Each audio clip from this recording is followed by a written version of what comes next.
నమస్తే, welcome to I dream. నా పేరు ప్రసాద్. రాష్ట్ర విద్యా వ్యవస్థ ఏ రకంగా పనిచేస్తుంది, ఏ రకంగా అభివృద్ధి చెందింది అన్న అంశాలకు సంబంధించి ఆంధ్రప్రదేశ్లో నాన్ పొలిటికల్ జేఏసీ అనేది కీలకమైన చర్చాగోష్ఠులు ఏర్పాటు చేస్తుంది. విశాఖపట్నం కేంద్రంగా పలువురు ప్రొఫెసర్లతో కూడిన చర్చాగోష్ఠి ఏర్పాటు చేసి విద్యార్థుల తల్లిదండ్రులు ఏ రకంగా వ్యవహరించాల్సి ఉంటుంది, రానున్న ఎన్నికల్లో ఏ రకంగా ఆలోచన చేసి ఓటు వేయాల్సి ఉంటుందన్న దానిపైన కీలకమైన దిశానిర్దేశం చేసే పరిస్థితి మనకు కనిపిస్తుంది.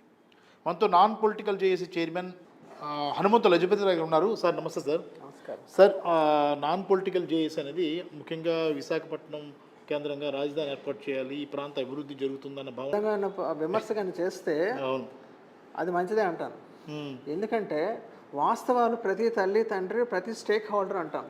ప్రతి స్టేక్ హోల్డరు ప్రతి పేరెంట్ కూడా తన కళ్ళుతో అక్కడ ఏం జరుగుతుందనే తను చూస్తున్నాడు. అవును. కాబట్టి ఎవరైనా దుష్ప్రచారం కానీ వేరే రకాల ప్రచారం అసత్య ప్రచారాలు చేస్తే అది ప్రభుత్వానికి ప్లస్ పాయింటే అవుతుంది. అంతే కదా. Thank you very much. నమస్కారం. రైట్, విన్నాం కదా. మొత్తం మీద రాష్ట్ర విద్యా వ్యవస్థ అనేది ప్రస్తుతం ఒక విద్యా విప్లవం అనేది జరుగుతూ వస్తుంది ఆంధ్రప్రదేశ్ రాష్ట్రంలో. కేరళకు మించి ప్రస్తుతం ఆంధ్రప్రదేశ్ ఉంది.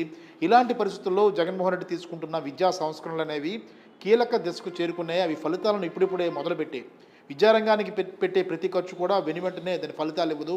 ఒక తరానికి అంటే ఒక తరం తర్వాత అంటే ఒక సుమారుగా ఇప్పుడు అమ్మఒడి ఇస్తున్న ఆ పథకం ప్రయోజనం అనేది 15 ఏళ్ళ తర్వాత వాళ్ళు ఒక స్థాయికి ఎదిగిన తర్వాత దాని ప్రభావం ఏంటనేది వాళ్ళు ఉండే సమర్థతను గుర్తించే విధంగా బయటపడే విధంగా పనికొస్తుంది. కాబట్టి రేపు ఎన్నికలు వస్తున్న నేపథ్యంలో మరోసారి ఈ విద్యా సంస్కరణలు ప్రవేశపెట్టిన జగన్మోహన్ రెడ్డికి ఓటు వేస్తేనే మంచిది అన్న అభిప్రాయాన్ని విద్యావేత్తలు సైతం చెబుతున్నారు. ఎందుకంటే ఈ సంస్కరణలు కొనసాగాలి, ప్రభుత్వ విద్యా వ్యవస్థ అనేది మరింత పటిష్టం కావాలి, మరింత వేగవంతంగా విప్లవాత్మకమైన మార్పులు వస్తేనే మంచిది అన్న అభిప్రాయాన్ని వ్యక్తం చేస్తున్నారు. కెమెరామెన్ మూర్తితో Prasad, I Dream Media, Visakhapatnam.